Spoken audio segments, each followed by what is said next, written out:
The silence in the room was heavy.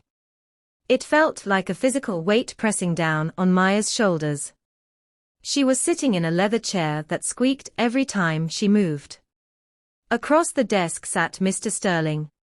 He was not smiling. He was holding Maya's resume in his hand, reading it silently. He hadn't blinked in 30 seconds. Maya felt a drop of sweat roll down her back.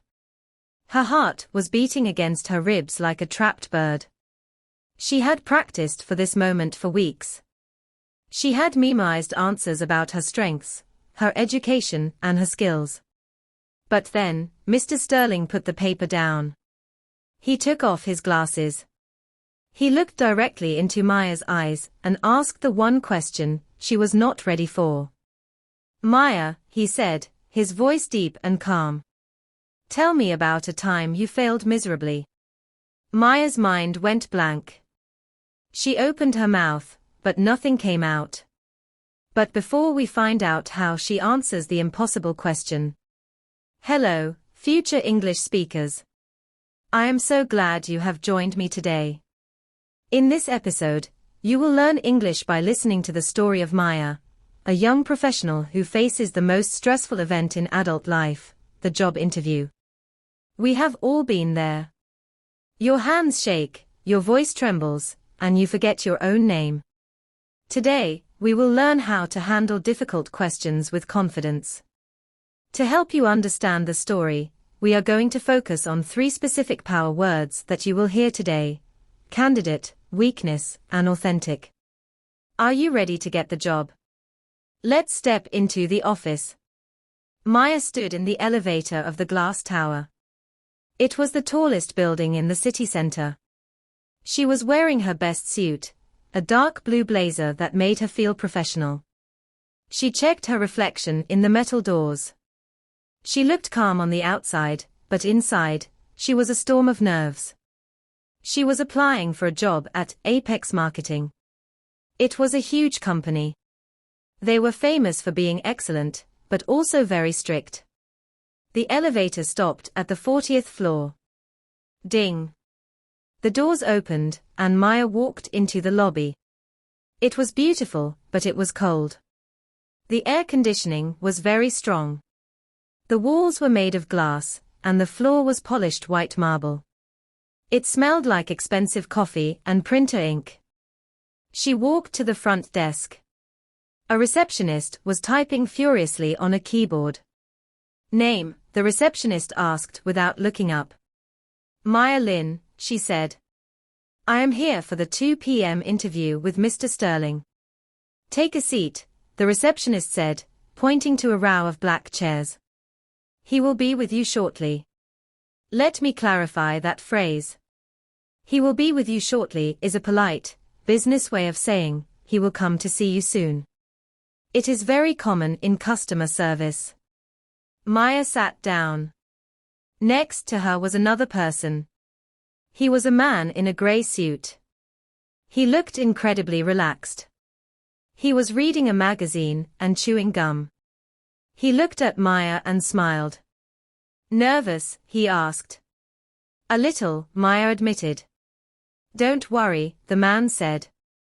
"I heard Mr. Sterling eats candidates for breakfast." Maya froze. "Excuse me?" The man laughed. "It's a joke. But seriously, he is tough. Good luck." Then, a heavy wooden door opened. A tall man with silver hair and sharp glasses stepped out. He looked like a general in an army.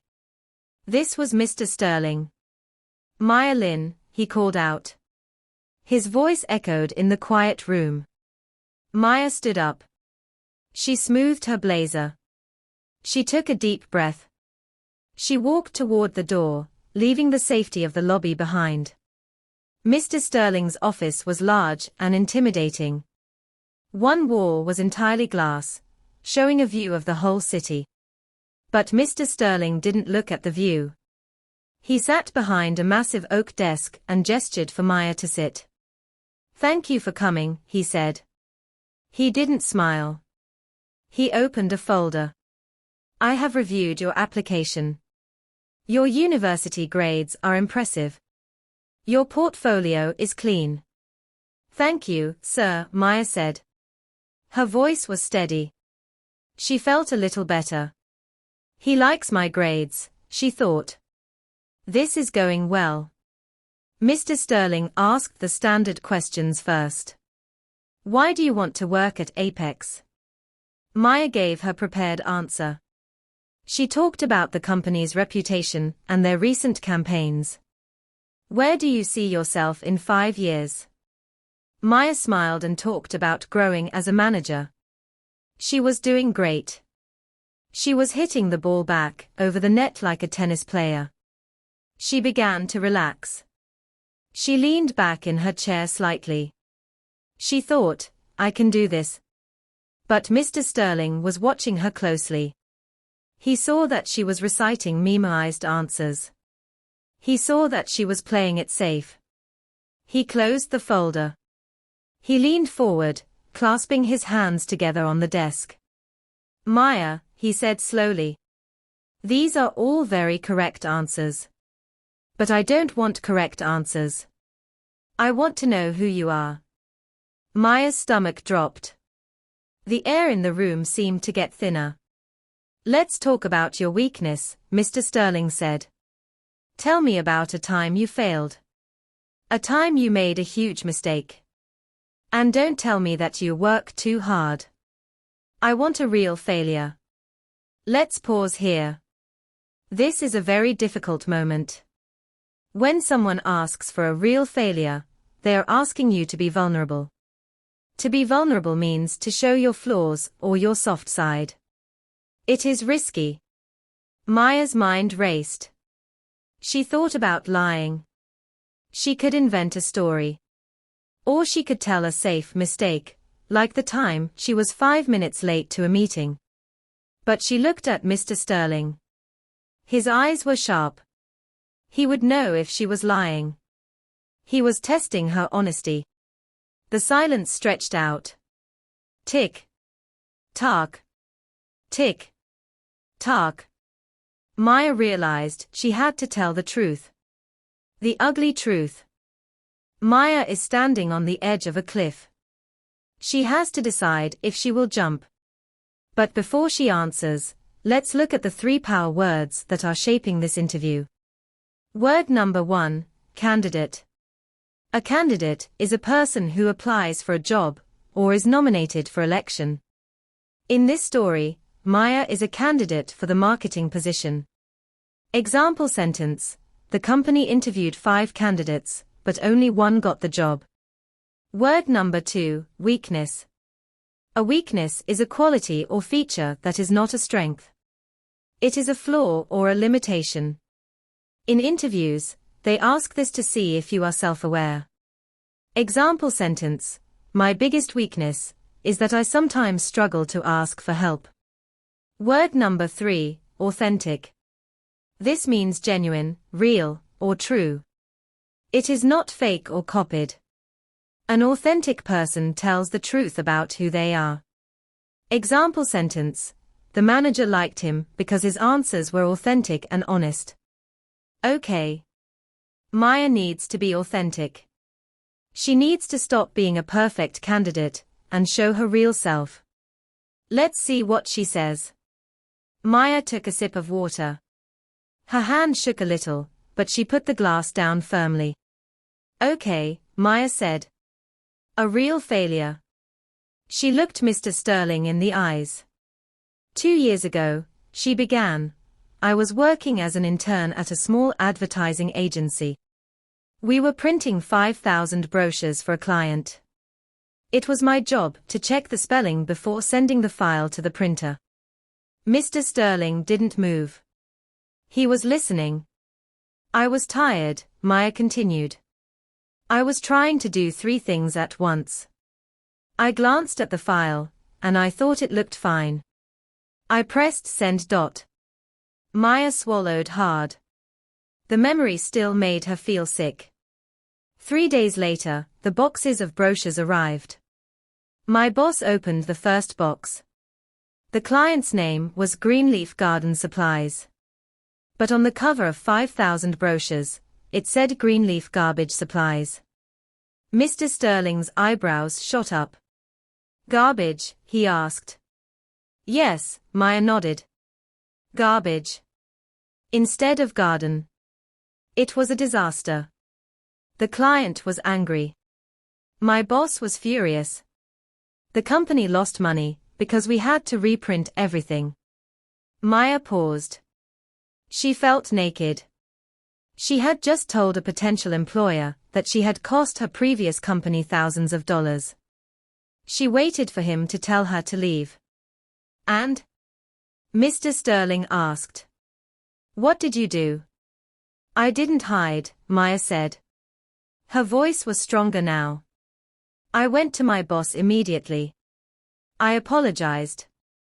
I didn't blame the computer or the printer. I said, this was my fault.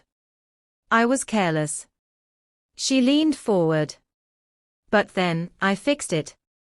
I stayed late every night for a week to organize the reprinting. And I created a new checklist system for the office so that no one would ever make that mistake again. Since that day, I have never sent a document without checking it 3 times. Maya stopped talking. The room was silent again. Mr. Sterling looked at her. For a long time, his face was like a stone mask. Maya prepared herself for rejection. She thought, at least I told the truth. Then, slowly, the corner of Mr. Sterling's mouth turned up. It was a small smile. Most people, Mr. Sterling said quietly, would lie to me. They would tell me their weakness is that they are too organized or they care too much. It is boring. And it is fake. He closed the folder on his desk. You made a big mistake, Maya. But you took responsibility. And you learned a system to prevent it. That is what I need. I don't need perfect people. I need people who can fix problems. Mr. Sterling stood up. He extended his hand across the desk. Thank you for being authentic, Maya. I think you will fit in well here. Maya stood up and shook his hand. His grip was firm. Thank you, sir, she breathed. She walked out of the office. Her legs felt like jelly. She walked past the receptionist. She walked past the man in the lobby, who was still reading his magazine. When she got into the elevator and the doors closed, she finally let it out. She slumped against the wall and smiled. She had sweated. She had been terrified. But she hadn't tried to be a robot. She had been herself, flaws and all. And that was exactly what got her the job. Maya learned that day that perfection is not the goal. Connection is the goal. When you are in an interview, do not try to be a machine. Machines are easily replaced. Humans, honest, learning, growing humans, are valuable. The moral of the story is this: your mistakes do not define you, how you fix them defines you. Now, I have a challenge for you. I want you to be brave like Maya. In the comments below, tell me, what is a weakness you have, or a mistake you made in English learning? Did you say the wrong word to a stranger? Did you forget your homework? Tell me. I promise I won't judge you. If you want to feel confident in your next conversation, click subscribe and hit the bell. In the next episode, we are going to explore a lighter topic: how to make small talk at a party without being awkward. Thank you for listening. Stay authentic, keep learning, and I'll see you in the next story.